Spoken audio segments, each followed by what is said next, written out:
Hi, everybody, and welcome to our second town hall on education. For those of you who didn't tune in last time, my name is Kavita Bassi, and I'm a fourth year student at Western, and I'm so excited to be having these conversations here tonight. I'm going to hand it over to my co host, Ananya Jaykumar, a student going into grade 12 at Central Peel Secondary School, to talk a little bit about our guests and the things we're going to be discussing tonight. Tonight, we'll be discussing going back to school plans during the pandemic, as well as racial issues within the Peel District School Board. To talk about COVID-19 plans, we have two guests with us here tonight. We have Peel District School Board Trustee Kathy McDonald. Welcome, Trustee McDonald. Thank you. Thank you for having me. It's a pleasure to be here again. It's a pleasure to have you. And next, we have Karen Dancy, Parent Council Chair at Holy Spirit Elementary School. Welcome, Karen. Hi, thank you for having me. So, our first topic of discussion tonight is going to be back to school in the midst of a pandemic. In just 3 short weeks, students all over Peel are slated to go back to school, and the youth have some opinions on that. Let's watch a short video highlighting what the youth think about back to school plans. If you're expecting a second coronavirus wave, why are they getting sent out in the winter? I don't think they should be at all going to school because we might get 200 to 250 cases a day. Is a lack of direction when it comes to regional programs such as AP and IB, to name a few. Students that have chosen the remote learning option will essentially be forced to opt out, which is not fair considering the amount of time, money, and effort they have already invested. Way better for high school students to actually go out and learn rather than just sitting online, getting bored out of their mind, and just listening to something going into their ear and going out the other ear. I'm not quite sure at the Peel level what supports we have in place for students who will be isolated from their friends. I know the COVID-19 pandemic has brought a lot of new stressors that we're all adjusting to. And so from that perspective, I'm a bit concerned that maybe we're not ready yet. Maybe we haven't explored all the options to best, help children out during these tough times. Families coming from low socioeconomic backgrounds are often falling through the cracks. We do see marginalized communities, again, families from low socioeconomic backgrounds, who are often being left behind when it comes to these decisions coming from the provincial government. There are a few concerns that need to be addressed. One of them being the standardized testing between students who are learning in person versus students who are learning online. I think that both methods foster different skill sets, and as a result, students might end up with discrepancies based on how they chose to learn. So, starting off, I'm not returning to high school, but I have a little sister who is. And, Trustee McDonald, do you think that Peel schools are ready to bring kids back? Well, we will be doing our best to be ready for when they actually do come back. Currently, this world it's a crazy time. It's unprecedented, and there is no template. But we're not flying by the seat of our pants. We're working hard. We are trying to come up with a plan to accommodate as most of our students, right? We have so many students with such a plethora of needs. And, staff has been working overtime, double overtime. They, even with our basic things like just basic hygiene, getting the place clean and ready, getting our HVAC systems updated, right? Will we be 100% ready? Only time will tell come opening school day. But we are striving towards being ready to make sure that kids can learn in a safe environment. But there are so many unknowns that we're working with that Yeah. it's challenging. So, Trustee McDonald, I know you mentioned, a little bit about the different things that are going on in schools with the HVAC systems. There was actually a tweet recently where a mom, her son came back from school and he had switched masks with somebody. So how do you think, in schools that don't have air conditioning, do you think that young kids are going to be able to wear those masks all day in the heat? What are your thoughts? I personally don't think that young kids, definitely, kindergarten kids, grade 1 kids will be able to wear masks. They're adults that have issues wearing the mask, right?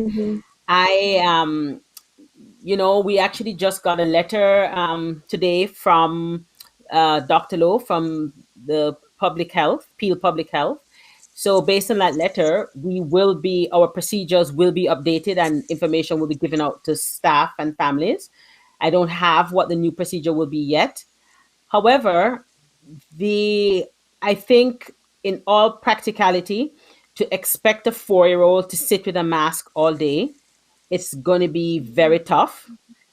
I'm not sure how you're going to deal with masks, let's say when they come off faces, especially if teachers won't be touching the kids and so I don't know what that would look like too, because a 4-year-old might have difficulty putting back on a mask or won't be able to put on a mask by themselves. And actually you have 3-year-olds, because 3 of my 4 kids entered school. Because you're born in October, you have situations where you can have 3-year-olds. You enter school at age 5 in grade 1, right? So I think it's going to be a challenge, to say the least.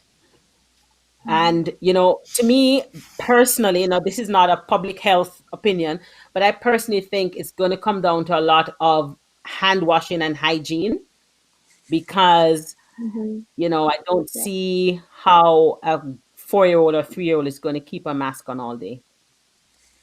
I think that's definitely an important factor to consider. And I'm going into grade 12 and I've made the decision to go back to school, but there are so many factors that play into that. So, Karen, will you be sending your kids back to school in September, and what factors play in as a parent? Yeah, well, I'm torn. I have a boy going into grade 7 and a son going into grade 9. So I want them to start school, and I'm sending them to school, but I'm also fully prepared to pull them out if I don't feel comfortable. Now, mine are obviously older, so they can put the mask on themselves, and that won't be an issue. But at the elementary school, I mean, it's still going to be crowded. I don't know what his classroom will look like, right? So I'm worried, but I am prepared to pull them out, and if they have to stay home at a time for periods of time, I will. I mean, they'll have to catch up. They'll be totally independent, because I'm not even sure how the online, because it's so much, right? We don't know. I mean, I know there's different opt-in days and so forth, but we have no idea. And I mean, I know the boards are doing the best they can given the circumstances. So I just have to trust that my kids, they'll tell me if they don't feel comfortable. And could I just add to that? So preliminary reports, I don't have, again, a document in front of me with exact numbers, but there are estimates that there are as high as 25% of students in Peel are not going back to school. So what our classrooms would look like, because again, it's that unknown, because we may have situations that when we open, a class may find themselves with only half the students in there. Is that going to happen? Again, only time will tell. In terms of periods when people can go, what they call opt in or out, again, kids might, let's say, go to school and they say they're not comfortable. The parents might say, I'm not sending them back. So they would not come in. But at the opt-in period, are people going to be actually opting in? We don't know, right? To come back. So there's a kind of unknown, because we're dealing with people and emotions. And so there's so many unknowns, and our policy is so fluid. It sort of changes with the environment, with what's happening, With the wind. Health. Yeah. Yeah. No, exactly. Like, I mean, you said about the classes, if my son's class, if only 10 kids in his grade 7 class show up, does that mean there's only 10 kids? No, because then it'll be a split class, because our school is a small school, right? So already there's going to be a split. So are they going to split it 3 ways, have 6, 7, and 8s together? Like, we don't know, right? I mean, the surveys have gone out and we're waiting. I'm obviously with the Catholic board, so we're waiting for our results, but it's so, I'm torn. Like, one day I say yes, they're going to go, and the other time it's like, well, I don't know. I want to try.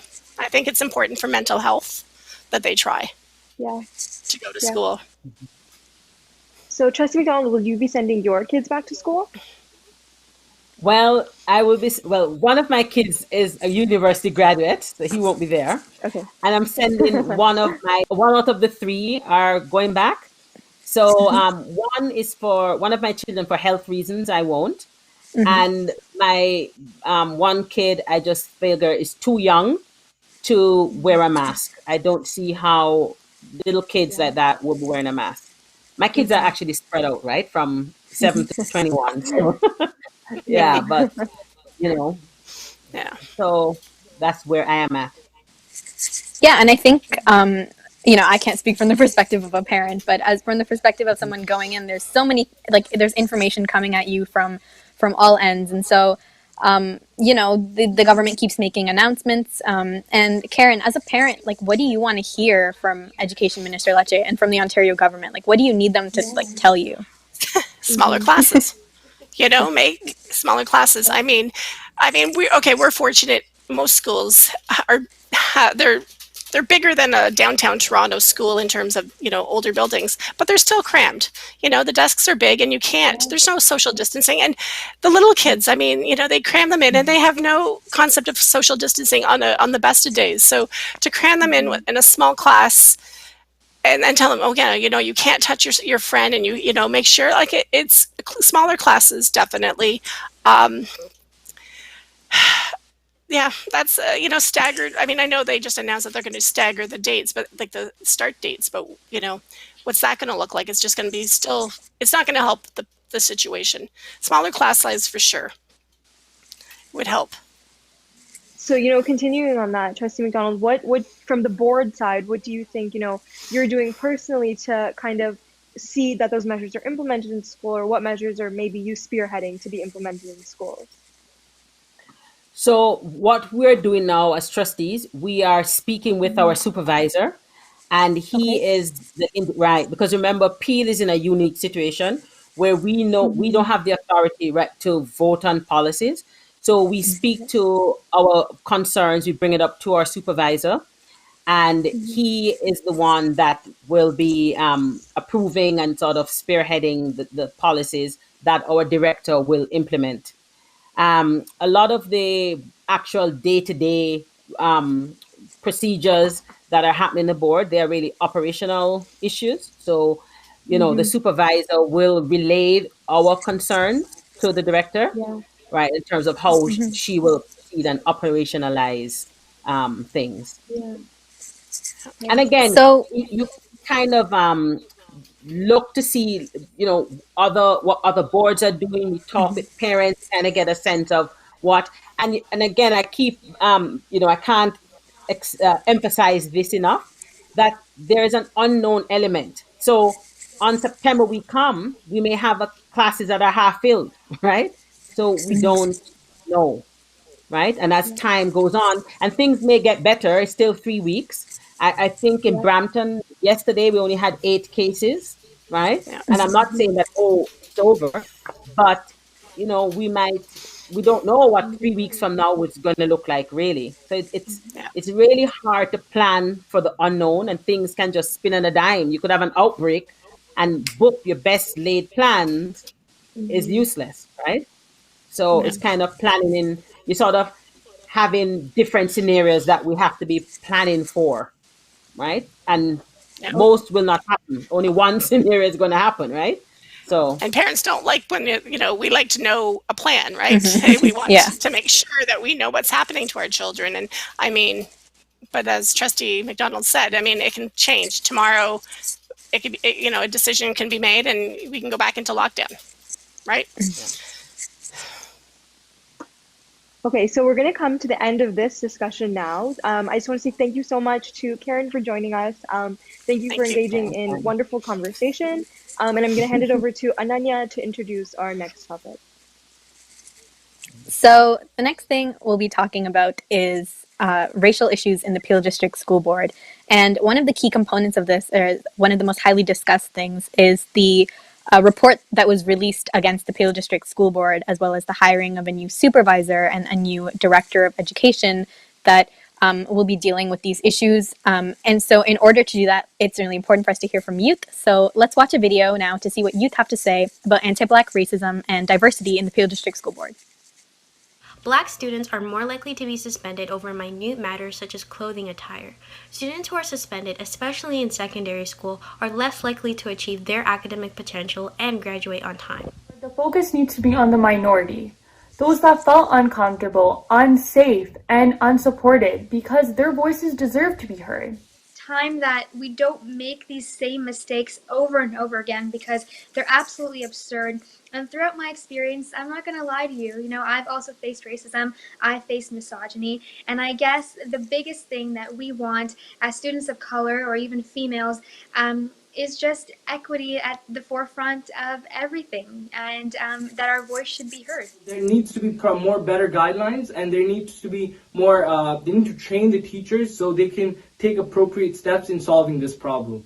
Obviously, diversity means we have people from different communities who come with different needs, and a lot of these people are targeted in discrimination through racism, and so diversity shouldn't just be something to show. At the Peel District School Board, there's a lot of work to be done, not just at the board level, but also at the school level as well. On a micro scale, I feel that in classrooms, students are not being treated fairly, especially those from, again, Indigenous groups, the Black community, and other marginalized communities as well. I do feel that students are inadequately being supported in the classroom, whether it's with academics or whether it's anything else for that matter. So as we get into our second discussion topic, we want to introduce our second panelist, Tasia Cox-Armstrong, who's a Peel graduate and the organizer of Peel March for Justice protest. So welcome, Tasia. Hello, how are you guys? I'm doing great. Good. We're live. How are you? Yeah. So to get right into the conversation, a lot of these students have raised really, really important concerns about the Peel District School Board. So to start with you, Trustee McDonald, what is the board doing right now to combat anti-Black racism? Well, just before I answer that question, I just want to say with regards to the COVID, there are a lot of Black parents who unfortunately, and this is not only in Peel, in York Catholic, that have said they're not sending their kids back to school because they thrived with virtual learning. And I think that's sad that kids didn't feel safe in their learning environment and they do better in the homing environment. And it was so traumatic for them that a lot of Black parents are simply saying, we're not sending our kids back to the school system while we have this option for online learning. So that being said, Peel is, I have never been more hopeful than I have been since I started this journey as a trustee 6 years ago, with the appointment of our new director, Colleen Russell Rawlins. Just from the get-go, she started, hitting the ground running, and you just sense that there's change in the air. There's a sense of hope there. She seems like 100% totally committed to ensuring that all students, right, learn, that all students feel safe, that all students are inspired. So I think that with our new guidance, so we have our supervisor, and our supervisor, again, is an amazing individual, and he has quite a task as to helping us as trustees to to come together and work together, understand our roles and understand our responsibilities. But with both our supervisor and our director of education, I am very hopeful that the directives will be implemented, and the policies is not going to be something that's just going to be here so that, 2 years from now, or there's a change in staff, then it all falls apart. I think it's going to be implemented, and I think it's going to be in policy, and it's going to be done in such a way that people will be held accountable for ensuring that all students, minorities, Muslim students, Black students, Indigenous students, whatever marginalization, students in poverty, right? Students who have different gender identities. So all students will feel valued. So I'm really excited. Thank you, Trustee McDonald, for your sentiments. What you said earlier about how kids, learning at home was better for them because of the racism they faced in schools. It's ridiculous, frankly. I graduated 4 years ago, and I haven't seen any change in the board. My mom graduated a long time ago. She hasn't seen any change in the board. So now, looking to the future, Tasia, as, you are a student of color in the system, what changes do you want to see in the Peel board to make it a more welcoming place for people like you and people like us?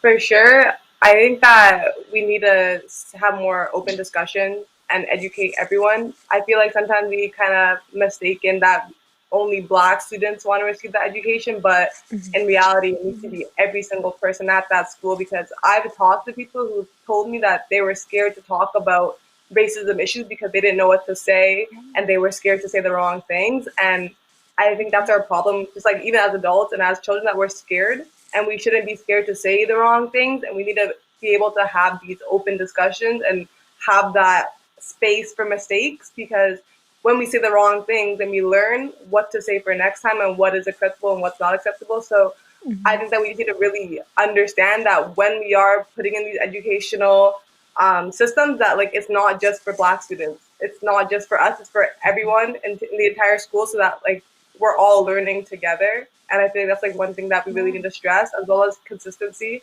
As you guys said, like we don't want this to be like a 2-year thing and then it all falls apart. And one thing, mistake me if I'm wrong, I'm not too sure, but when I was looking at the supervisors that they put in place, it was only until like December or a couple of months. It wasn't for like a long term type of idea. And I don't think that's really the best idea, because change is not going to happen overnight. We are making a lot of changes right now, like compared to like the past couple of years. Like I think that we're at our highest point, but I don't think that having that supervisor in place for that short period of time is going to do enough. It should be for a longer period of time, so that there's that space for the mistakes to happen, because it's not going to be perfect. 100%, we're still going to make mistakes as we go. So we just need to kind of take that time so that we can have that consistency in place. That's just kind of how I feel about it in terms of consistency and having that open space for learning. Yeah, and I think you brought up a great point, Tasia, about the supervisor. So, Trustee McDonald, I just want to ask, could you provide us with some more insight about the supervisor's role and what they're doing actively right now?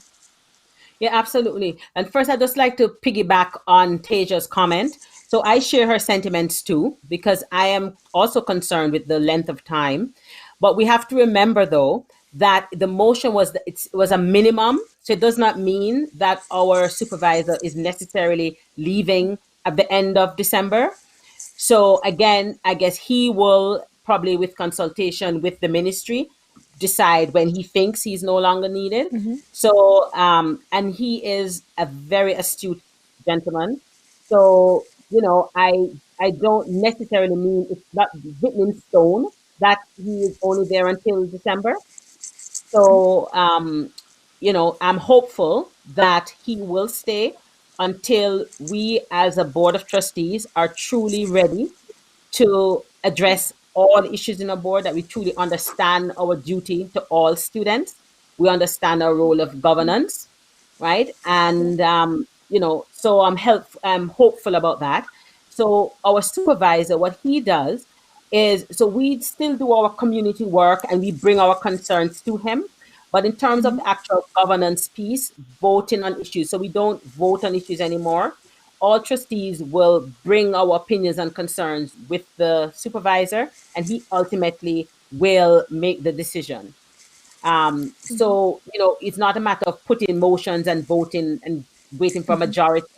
Basically, he is the majority, right? So whatever he deems as this is the direction and this is the policy that we should have, that is what will be done.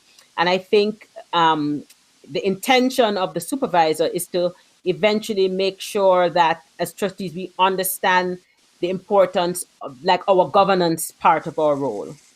So I think, and we have been doing training, and there, will be more training done. We're supposed to be doing on some online courses, and they even, for example, would suggest other webinars that they find relevant to our jobs, and it's up to us to attend them. But things like that, little PDs here and there, and big PDs here and there. So. Right. And it's good to hear that change is happening, because unfortunately, even at my school, the principal made a racist comment at a staff meeting, and she's currently being investigated right now. And these are the kinds of things that, we shouldn't have these kinds of things happening. So kind of in response, like, Tasia, what do you think in terms of like even academic versus applied streamlining or just general decisions that the board is making? Like, are we going in the right direction? So that was actually going to lead to a question I had for Trustee Kathy McDonald. I know that you guys have the Black Excellence Program coming into place. I wanted to know like what other changes are being made because school is around the corner. So I kind of wanted to get like a general idea of like what these changes are because I know you guys are getting training and that's amazing and all. But what is being changed that the like us like the students feel the support that they need for when they go back into school in September? I think it's going to be like unbelievable the difference that students will see. Right now, I mean, our director has only been there, I don't think it's 2 full weeks yet, or just around so. And she has been super consumed with COVID and getting the schools up and running. So, in terms of the actual development of plans, she would need a little more time than 2 weeks, right? However, though, we have the directives. We had 27 directives that were given to us by the ministry. And our associate director of equity, her name is Pauline Graywall, she has been charged with a lot of the work falls under her portfolio. So just looking at spec ed, we're looking at suspensions and So suspension. really Sorry, sorry. I'm gonna what's have to that? cut Sorry. you off because for the sake of time, I'm gonna have to cut you off, but you will have a chance to, kind of give some ending remarks. So, Okay. first Trustee McDonald and then Tasia, you have a couple last minutes to say some final words on the issue. Yeah. So I would just start by saying, I am really excited in the direction that our board is heading now. And I feel really hopeful that there will be change. I think you're going to see changes in even how people are hired, who is hired. I think you're going to see anti-Black racism, anti-oppression. You're going to see anti-Indigenous racism all in the center of everything that we're doing. Islamophobia, they are going to address. So I think you're going to see a very different peel to come. Yep. Okay. And Tasia, Tasia? do you have any final remarks? Yeah. Yeah, I'm excited to see the changes happening. I just think that we do have a long way to go. So looking at different options. So as I said, like the diversity, not only in teachers, but in counselors as well. Looking at other, maybe like restorative justices rather than suspension. Just like looking at all of our options and kind of actually putting them in place rather than just talking about it. Because we do want to actually make the change and not just talk about it forever. So, but I believe in you guys, and I know it's coming, and these talks definitely do help hearing the youth opinion, and it's very important that we have the youth opinion when we're having these discussions. So yeah, I just want to say thank you guys so much for, engaging. Yeah, I just want to say thank you so much for engaging in this discussion. It's so overdue, and the only way that change is going to happen is if we keep having these conversations, and you guys are absolutely 100% key to that. And I'm so excited to continue discussing these things with you. Yep. Absolutely. And we'd also just like to thank Karen for coming on the first panel and discussing back to school plans with us.